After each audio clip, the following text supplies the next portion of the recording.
A goat can feel happy, a goat can feel sad. A goat can feel wonderful, a goat can feel mad. Feel mad, feel mad, feel mad. It ain't bad to feel mad. If someone pulled the hair on his chin, would a goat say nothing, stand there and grin? No, I get mad, I get mad, I get mad. It ain't bad to get mad. And what if someone gave him a fright? Would a goat laugh, ha ha, it's quite all right? No, I get mad, I get mad, I get mad. It ain't bad to get mad. And what if someone does something unkind? Would a goat pretend he doesn't mind? No, I get mad, I get mad, I get mad. It ain't bad to get mad. And if a friend lets him down, forgot to bring one for you, would a goat say, no matter, don't worry, I couldn't care less? No, I get mad, I get mad, I get mad. It ain't bad to get mad. And in the end, most folks are glad to find out what makes him mad. He gets mad, he gets mad, he gets mad. It ain't bad to get mad. Yeah.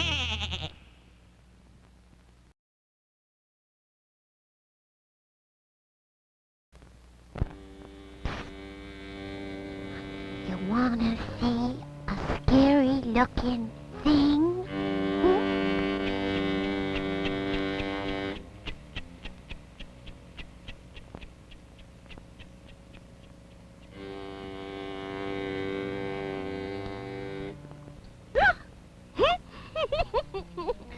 I'm a scary looking thing.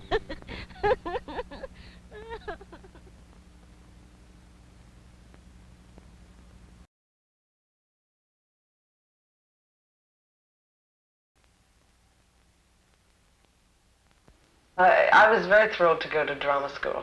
Yes, there was a speech teacher, and he never taught speech. He spent the entire lesson crying, and he looked like a penguin, and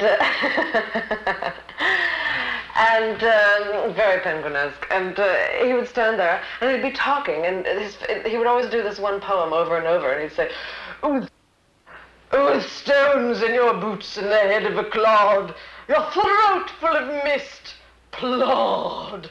And then there'd be a silence, and all of a sudden he'd go,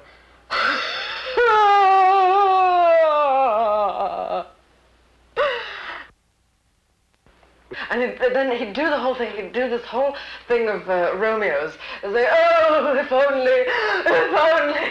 only my hand were that glove upon that cheek."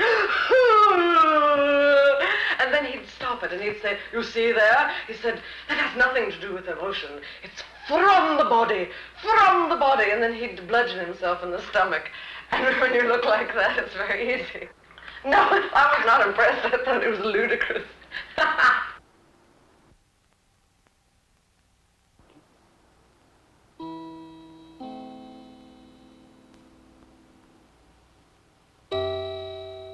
I think auditions are ghastly, but necessary, and auditions are terribly unfair to both the auditioner and the auditionee. But there's no other way that you can be seen or that they can get some idea of your talent.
I do my best comedy when I'm in a good frame of mind, when I'm just sort of having a good time. I can't say that I have any deep-seated anger or sadness or anything that my comedy springs from. It's just taking stuff in life and just twisting it. So I'm not one of those angry comics. I always wanted to be a rock star. So naturally I became a comedian. Sure, I'll explain. Well, I wanted to be a singer, and I was having no success doing that. So out of anger and boredom, I think we've made a breakthrough. Maybe I am angry. My earliest show business dream was to be a rock and roll star.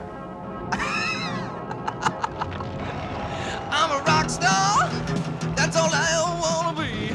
I wanna have a Rolex on my arm and a mansion by the sea. I wanna be a filthy rich American. I wanna be a rock and roll star. I wanna be Elvis Presley.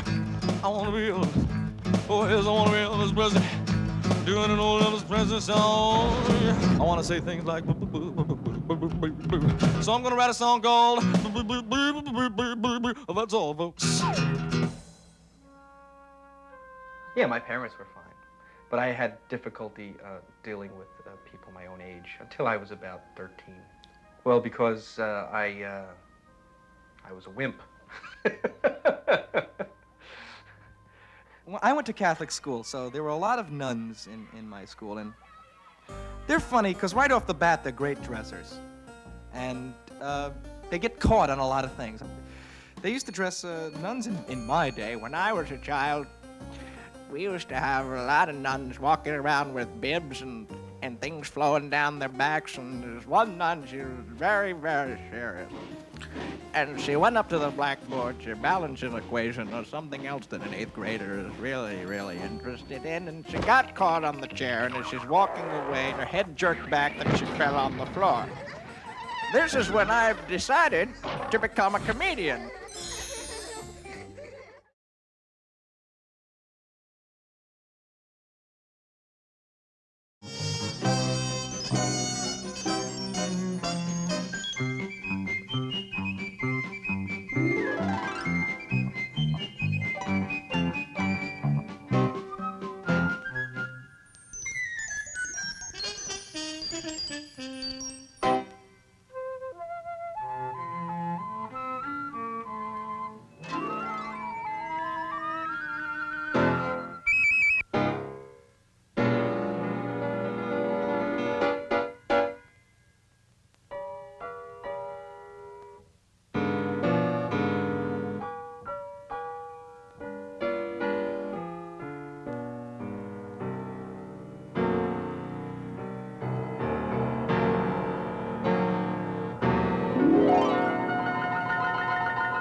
If all the other kids had trench mouth, would you want that too?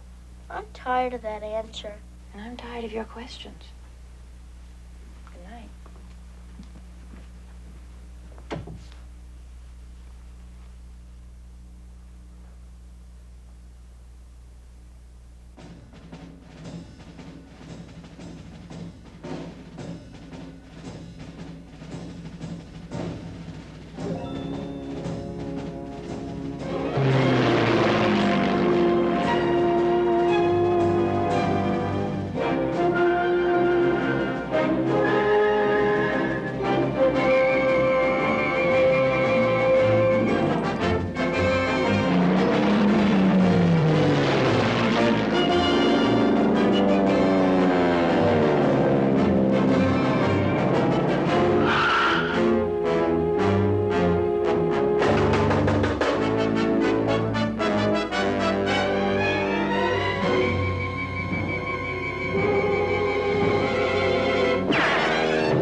The best things in my life is my mother, my father, and the amusement parks. And that's really it. Hey there, ladies and gents. Sam Jones here. I'd like to tell you about the greatest, most exciting park you ever been to. The End of the World Amusement Park. Yes, here you can be thrown from a building 15 stories high, dropped into a vat of boiling oil, or catapulted from a cannon into a thorn bushes. Yes, this is... You'll have a ball here, yes, sir. And you can never say you regret it because you'll be dead. Shockwave, where you're in a building and you get it over the loudspeaker that nuclear blast went off and how far away it did. And then the first thing that happens is that the house is blown away, and then your eyes melt out, and then, first that it's blown away. No, first you see a huge flash and it blinds you. Then the house is blown away, and then it becomes so hot that it burns you to a crisp. And then there's a show. It's called Friday the 13th Fortunes. And they tell you how and when and, if necessary, why you're going to die. Instead of the tunnel of love, be the tunnel of hell. The water will be fire. You're just floating through the fire. And when you come, there's a rainfall, but it's made out of fire. And they give you a special umbrella. And if that umbrella gets out on you, you get burnt. Then there's a lava room and an explosion room. And then you got to get to the cool part. It's an ice room. That's, if you get there, you freeze. If you're not, you die. You get crispy. Then they sell you Kentucky Fried Chicken. It's something like the hellhole at Coney Island, except when you go in, after you start spinning around, the floor drops, and then when the floor comes back up, the rats start to eat you alive. You know life is going to end eventually, so why not just stop it all now? There's no point in waiting for everyone else to go. If you come to the End of the World Amusement Park, you can choose your own death. Pay whatever you want. You won't need money afterwards anyway. You'll be dead. Bring friends, family, just anyone you know. Why not make it a group therapy session? Just whatever you do, be sure to come to the End of the World Amusement Park. It'll blow you away.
Hop in his walks and gambol in his eyes. Feed him with apricots and dewberries, with purple grapes, green figs, and mulberries. Pluck the wings from painted butterflies to fan the moonbeams from his sleeping eyes. Nod to him, elves, and do him courtesies.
the creative spirit.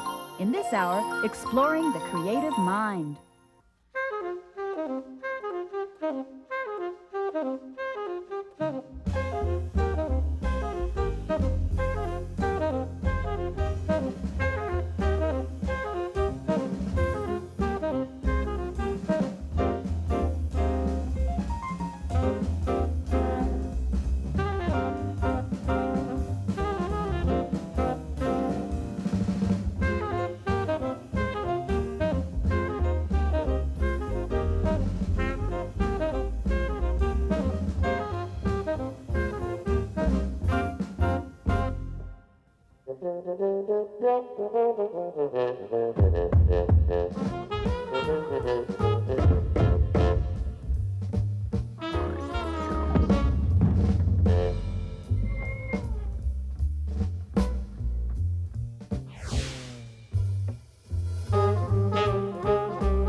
Philosophers have speculated for centuries about the precise moment when the creative spirit fires the imagination.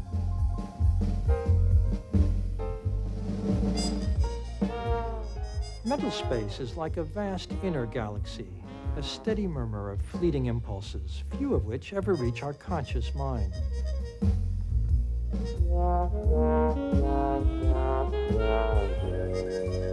Certain thoughts cross the threshold of attention to be illuminated by awareness.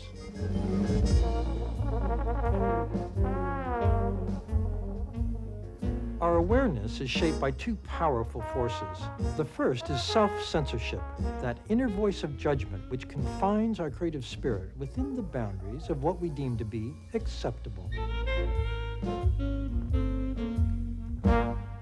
The other is habitual thinking, sometimes called psychosclerosis, hardening of the attitudes.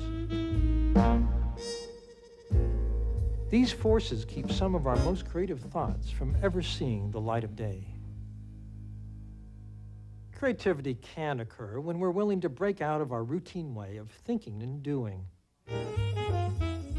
Allow the part of the mind that's free of self-judgment to do its work. Ideas flow into awareness, combining in new patterns and associations.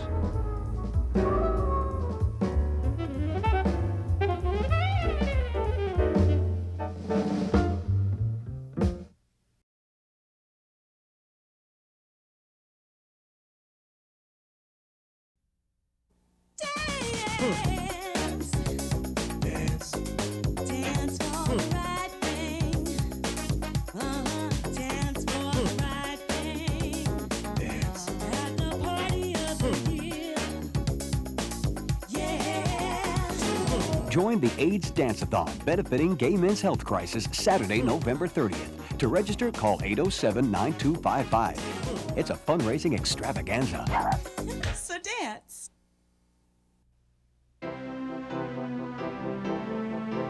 Olympic and world champions performing with music and costumes created especially for them by famous composers and designers. Angels on Ice, a skating spectacular at Madison Square Garden. One night only, Monday, October 24th. Angels on Ice, an AIDS benefit for Gay Men's Health Crisis. Be an angel. Call Ticketmaster at 212-307-7171 today. For 10 years, Gay Men's Health Crisis has been providing hope and support for people living with AIDS. Have a heart. Join Circus for Life with Ringling Brothers and Barnum and Bailey Circus and celebrity guests. It's a 10th anniversary benefit for GMHC. Circus for Life at Madison Square Garden, Friday, March 27th. For tickets, call the Garden box office at 212-465-6741.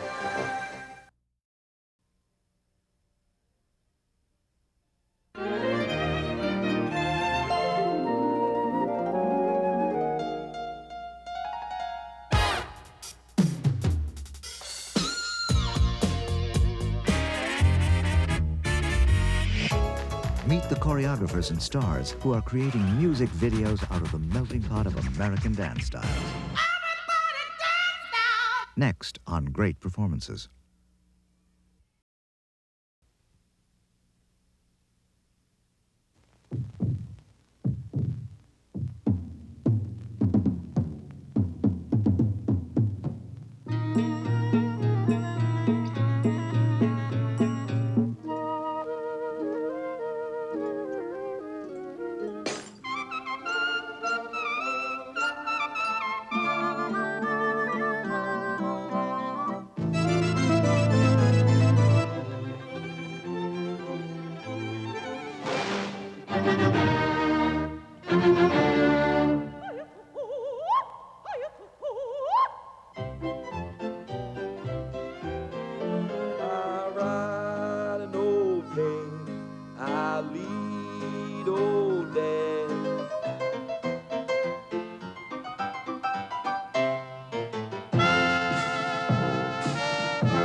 I'm telling you, laughing makes you feel good.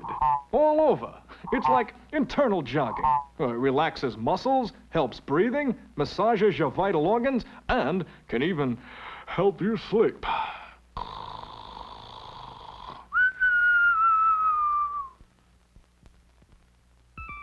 You know, a person has to take responsibility for his or her well-being. Well, your mind controls your emotions, and your emotions can affect your health.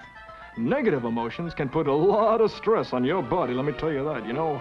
Well, take a look at this poor brain. I'm depressed.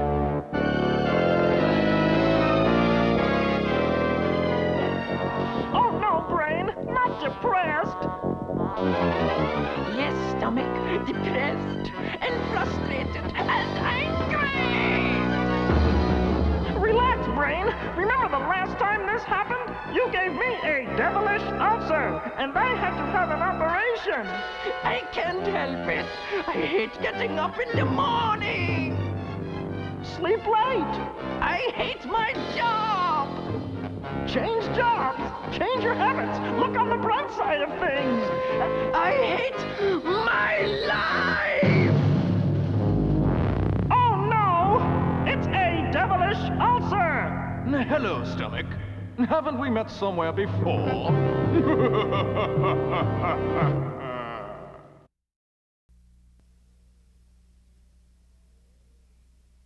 If you're scared of blood tests, have your mom or dad cover your eyes. If you can't see the needle, it doesn't hurt as much. This is my book. I wrote all the words, and because all I can draw is stick figures and stuff, my two brothers drew the pictures. We lived together with my mom and dad and my little sister in Worthington, Minnesota, at 1109 Omaha Avenue. When we're not going to school, we do all kinds of things together. Radiation is easy. All you have to do is just kind of get into bed and strap up, and they have a machine that goes over your head and like invisible beams that come down and look. In chemotherapy, they put a needle in your hand and you stayed there for half an hour or an hour. when they do that, they put medicine and that comes down and goes into your hand. It made my hair fall out.